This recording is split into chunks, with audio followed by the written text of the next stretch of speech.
culture, eh bien, on aura le plaisir d'accueillir avec nous un invité de marque qui nous parlera de cette 13e édition du Forum international de la bande dessinée de Tétouan. Ça a démarré hier et ça va se poursuivre jusqu'au 27 de ce mois. Donc, un forum qui s'inscrit dans le projet de promotion de la BD au Maroc. Et pour nous parler justement des spécificités de cette 13e édition, nous aurons le plaisir d'accueillir parmi nous Monsieur Fouad Behlaoui, qui est professeur-chercheur à l'Institut national des beaux-arts de Tétouan. Donc les aficionados de BD seront servis avec ce forum-là qui s'est assis une réputation de marque quand même depuis le temps où il a commencé à faire ses premiers. La 13e édition du Forum international de la bande dessinée de Tétouan se déroule cette année du 23 au 27 de ce mois. Un forum qui s'inscrit dans le projet de promotion de la bande dessinée au Maroc. Et pour nous parler des spécificités de cette 13e édition, j'accueille à l'instant Monsieur Fouad Behlaoui, professeur-chercheur à l'Institut national des beaux-arts de Tétouan. Monsieur Behlaoui, comment allez-vous? Ça va bien. Merci à vous en tout cas d'avoir accepté notre invitation sur les ondes de la chaîne Inter. Alors, Sidi, justement, on parlera, Inch'Allah, justement des spécificités de cette 13e édition. Mais avant de parler de cette 13e édition, si vous le permettez, pourriez-vous rappeler justement un petit peu les spécificités de ce forum? Pourquoi a-t-il été créé et comment a-t-il évolué au fil de ces 13 années? D'accord, très bien. Alors, d'abord, nous avons à l'Institut national des beaux-arts 3 filières. Une filière art, qui est la plus ancienne, la plus historique. Et puis, en 93, il y a eu la création d'une deuxième filière de design. Et en 2000, la création de la 3e filière de bande dessinée, en collaboration avec les Belges. Donc, vous connaissez l'expertise et la longue tradition de BD belge.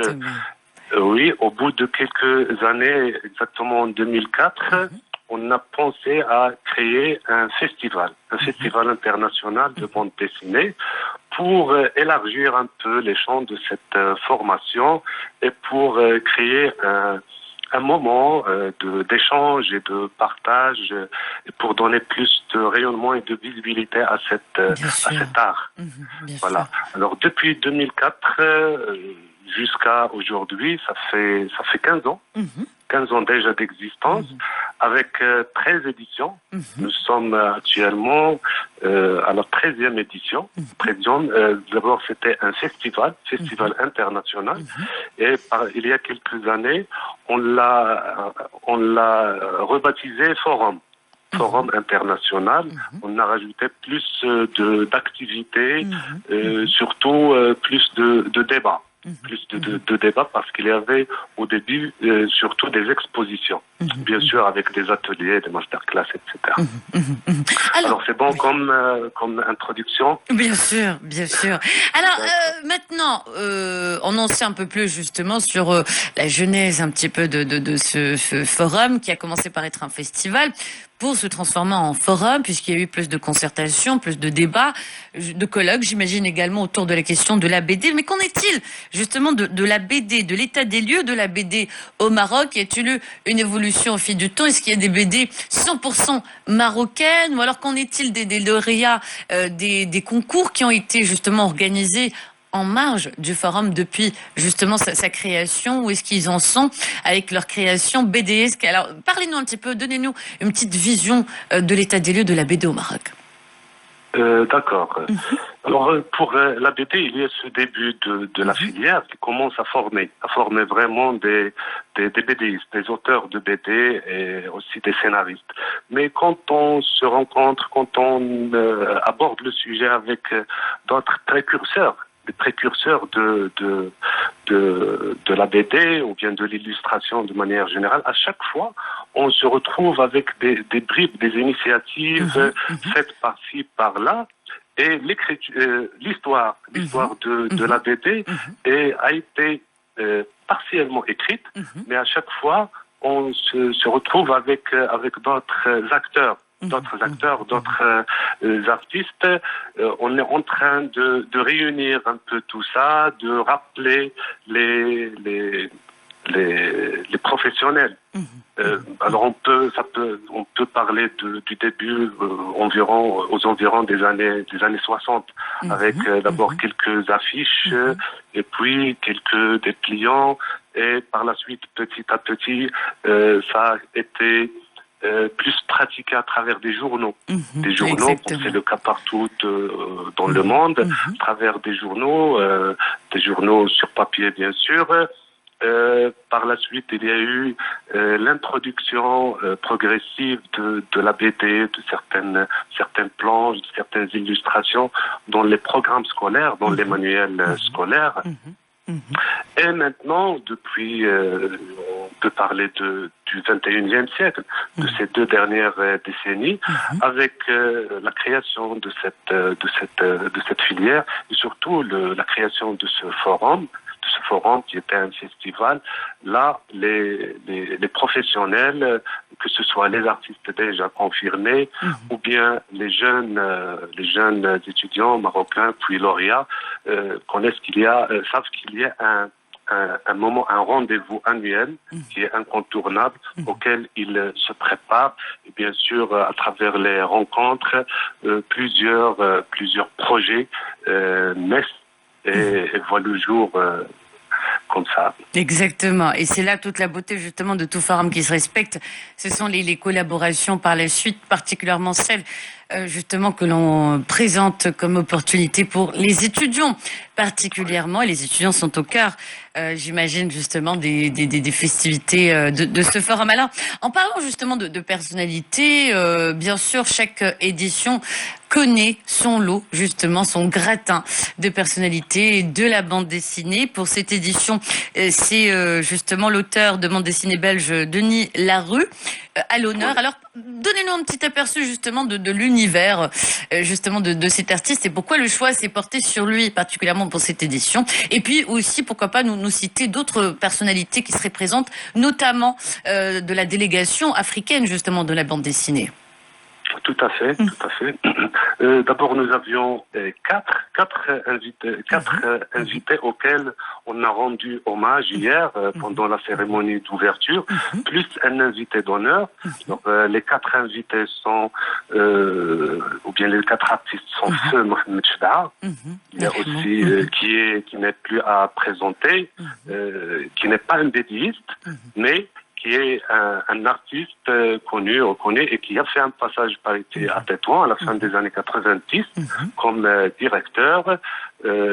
Puis, il y a Belhaïd Bouimit, qui est un journaliste, qui est votre collègue, qui est un journaliste, mais on l'a invité surtout en qualité de caricaturiste, un caricaturiste précurseur en la matière. Et on a rendu hommage également à 2 artistes de Tétouan, de l'école de Tétouan, de professeurs, Mohamed El-Azi Boudressa et Abdeslam Noua, qui sont artistes peintres, qui sont professeurs de dessin et de peinture, parce que ces étudiants que nous formons, qui deviennent BDistes, étudient aussi, ou bien sont formés aussi dans ces techniques grâce à ce genre de professeurs. Alors il y a ici l'idée de reconnaissance. Puis l'idée d'invité d'honneur pour Denis Larue, qui est un artiste belge, c'est grâce à lui que la filière bande dessinée a été créée ici en 2000. Déjà, donc pour lui, il est déjà venu auparavant, mais cette fois-ci, on l'a invité en tant qu'invité d'honneur pour lui rendre hommage et pour rappeler un peu cette histoire à la fois de la filière et du forum. Pour peut-être, j'ai oublié de répondre tout à l'heure à votre réponse par rapport aux BDistes marocains, n'est-ce pas? Oui. Au contenu. Je vous donne d'abord peut-être une idée sur le programme, les activités. Bien sûr. Et j'en arrive là. Et comment? Voilà. C'est un beau cheminement que voilà. Allez. Voilà, très bien. Alors hier, nous avons signé, dans la cérémonie d'ouverture, nous avons signé 2 conventions de partenariat, une avec l'École supérieure des arts Saint-Luc à Bruxelles, et l'autre avec la direction provinciale de l'éducation et de la formation à Tétouan. Comme ça, ce genre de convention nous ouvre plus de perspectives et rendre le travail de collaboration plus institutionnel et plus facile et plus fluide. Puis, il y a deux prix. Il y a la remise des prix un premier prix qui est international de BD, qui s'intitule Talent africain, comme ça, pour lequel on sélectionne 10 jeunes artistes qui n'ont jamais publié leur planche. Voilà. Et puis un deuxième prix qui s'appelle un prix national qui s'appelle La Goutte d'eau dans tous ses états. Puis il y a eu le vernissage de la première grande exposition dans ce qu'on a appelé le village de la bande dessinée. Le village qui se situe au sein de l'Institut. Donc le forum s'exporte en dehors de l'Institut. C'est bien cela. Non, d'abord, non. Cet espace est à l'intérieur de l'Institut. Très bien. Tout l'Institut devient une grande partie de l'Institut devient un grand espace d'exposition. D'exposition où il y a, s'il vous plaît, je dirais une vingtaine d'expositions. Imaginez réparties entre expositions individuelles de l'invité d'honneur que vous avez évoqué tout à l'heure, puis d'autres grands artistes étrangers qui viennent de Belgique, de France, d'Espagne et d'artistes marocains, bien sûr. Puis, il y a des expositions collectives, 6 expositions collectives. Il y a la BD africaine, pour laquelle vous avez posé la question tout à l'heure, à laquelle on donne une grande place dans le forum, parce qu'il y a vraiment on a découvert à travers nos rapports, nos liens, nos contacts, qu'il y a beaucoup de talents, que ce continent africain qui regorge de talents. Et puis, il y a une exposition qui est une première peut-être cette année, consacrée à la direction générale de la Sûreté nationale. Justement, c'était ma prochaine question, c'était autour de la DGSN. C'est assez cocasse justement cette participation. Alors, comment s'est faite la collaboration entre vous deux? Qui a proposé au premier? Comment justement cette proposition a été accueillie? Et que va abriter? Alors, est-ce que ce seront justement les essais, les créations des policiers eux-mêmes qui seront justement exposés lors de cette du pavillon, on va dire, consacré à la DGSN? Oui, il faudrait rappeler que la Sûreté nationale recrute des artistes, des portraitistes, ceux qui font des portraits robots. Alors, ils les recrutent pour leurs compétences artistiques, d'abord.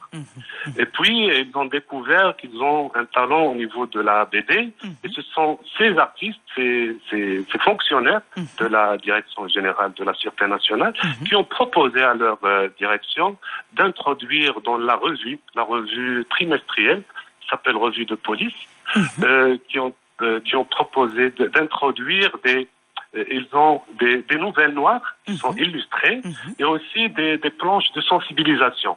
Et comme ça, la Sûreté nationale s'est ouverte sur cet art. Justement, sur cette pratique. Elle est très consciente de l'impact sur ses lecteurs et bien sûr sur son image. Justement. Et puis, pour nos lauréats, pour nos étudiants également, il y a, comme j'ai dit tout à l'heure, il y a ce concours, mais il y a aussi, nous invitons tous les lauréats, beaucoup d'invités qu'on expose ici, et on découvre qu'il y a beaucoup de belles créations, parce que nous avons grandi tous avec des BD européennes, notamment belges, françaises, aussi les mangas japonais, aussi les comics.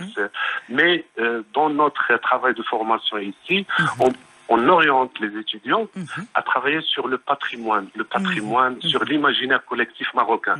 Et ça donne de très très bons résultats. Qui est très très riche, justement, et vous faites bien de le faire. Oui, et c'est un grand chantier où il y a tout à faire. Je peux vous donner... Allez-y. Oui. Je peux vous donner quelques exemples juste de dernières années. Par exemple, rien que pour les lauréats de l'année dernière, de 2018, il y a eu une jeune étudiante, Manal Achaoui, qui a illustré un conte un conte qui est tombé dans l'oubli, qui s'appelle Le cafeton d'amour tacheté de passion. Puis une autre étudiante, Amina Ben Ali, l'année précédente, qui a travaillé sur un poème de Melhoun. Comme son père est passionné de Melhoun, c'est une fille de Meknès, qui a été baignée dans cet univers-là depuis son enfance. Alors il a décidé de représenter via une BD un poème du Melhoun qui s'appelle Bint al-Arar, qu'il a traduit fan de Tuya, Bint al-Arar, qui devient une sculpture. Alors il l'a scénarisé, et puis ça a donné lieu à un album magnifique. Et aussi, ça a permis, il y a un autre étudiant l'année dernière, Mohamed Haïti, ici de Tanger, qui a intitulé son album J.E. 3 points de suspension. C'est un récit autobiographique. Comme lui, c'est un jeune qui a souffert pendant son enfance de bégaiement, il bégaye toujours. Alors il a essayé de représenter ou bien de surmonter cet handicap à travers la BD. La BD, et ça a donné lieu à un album magnifique, bien sûr, entre autres. Pour vous donner une idée, ou bien pour faire comprendre que la BD peut tout exprimer. Exactement. C'est un très beau vecteur. Justement, très beau vecteur. Très beau vecteur pour les jeunes, pour s'exprimer, pour laisser place justement à leur créativité, aussi pour exploiter justement ce patrimoine très riche marocain de contes, de légendes, justement qu'elles soient inspirées de chansons ou de contes ou autres. Et donc, pour finir, justement, je rappelle que les festivités se poursuivent jusqu'au 27 à Tétouan, l'Institut justement des Beaux-Arts. Alors, rapidement, pour clore, Monsieur Belaoui, justement, quelles sont vos ambitions pour le court et le long terme? Y aurait-il d'autres chantiers que vous voudriez explorer justement à travers ce forum-là? Oui, bien sûr. Alors, comme je vous ai dit, le patrimoine marocain reste à investir dans la BD. La BD, l'art en général n'est pas très présent dans les programmes scolaires. On voudrait bien lui donner la place qui lui revient. On s'ouvre dernièrement sur d'autres institutions publiques et privées, ici d'abord dans la région, mais à l'échelle nationale, qui commencent pour les sensibiliser d'abord. On a fait des panneaux de signalisation pour certains instituts. Il y a des dépliants, des modes d'emploi, beaucoup de choses. Et les gens commencent à comprendre que c'est pas du jeu. C'est pas quelque chose qui est fait pour les enfants seulement. Non, c'est pour les adultes. Justement, ça c'est une stigmatisation justement par rapport à la BD, c'est que c'est exclusivement destiné aux enfants. Or, comme vous l'avez dit, on a tous grandi. Moi, j'ai grandi par exemple avec les dessins de Anki Bilal, et c'était vraiment très fort, très noir aussi comme univers, justement, un univers qui ne scie pas forcément à des enfants, justement. Et donc, la bande dessinée, elle touche tout le monde, que ce soit les enfants, les vieux, les moins jeunes, les plus jeunes. Et comme vous l'avez dit, c'est un excellent vecteur d'expression et aussi d'exploitation du patrimoine de chaque nation. Tout à fait. Et si vous permettez, je vais terminer par un moment émouvant. Bien sûr, allez-y.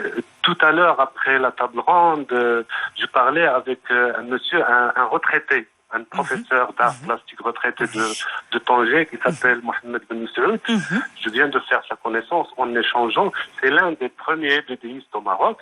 Et quand il m'a parlé de son parcours, j'ai découvert que c'est lui qui a créé les figurines, si vous vous rappelez bien, les figurines grâce auxquelles qui illustraient les cours dans nos écoles primaires surtout, qu'on accrochait sur le tableau de feutre. Alors là, pour moi, quand il racontait, moi, j'étais très ému et je me suis dit que j'ai appris l'alphabet, l'arabe, le français et tout grâce aux figurines de ce monsieur. Et là, on décide de lui rendre hommage, au moins d'écrire cette histoire. C'est tout à votre honneur. Ça va toucher certainement une grande partie de vos auditeurs, certainement. Et comment? En tout cas, tous ceux qui sont du côté de Tétouan, qui sont proches, n'hésitez pas à aller du côté justement de l'Institut des Beaux-Arts pour participer justement aux festivités de cette 13e édition. un forum à qui on souhaite très très bon courage et à qui on tire notre chapeau justement pour tous ces efforts fournis, que ce soit par l'équipe des organisateurs, des participants, c'est de jeunesse justement qui trouve avec ce forum l'occasion rêvée d'or justement pour des débouchés par la suite ou tout simplement pour laisser libre une plateforme justement pour s'exprimer à travers leur art favori qui est la bande dessinée justement avec laquelle on a tous grandi et que l'on continue de chérir justement et ce pour toujours, quel que soit le genre de BD qui nous fascine, que ce soit les mangas, les comics ou encore celles bien de chez nous, notamment grâce à ce forum-là et aux jeunes lauréats, Inch'Allah, voir leur parution un petit peu partout. C'est notre ambition à nous aussi, c'est ce qu'on voudrait voir en tant qu'auditeurs et auditrices et acteurs du champ culturel. Merci encore une fois à vous, Monsieur El Belaoui. Ça a été un véritable plaisir de vous recevoir parmi nous et on espère réitérer l'expérience, Inch'Allah. Pourquoi pas. Merci à vous.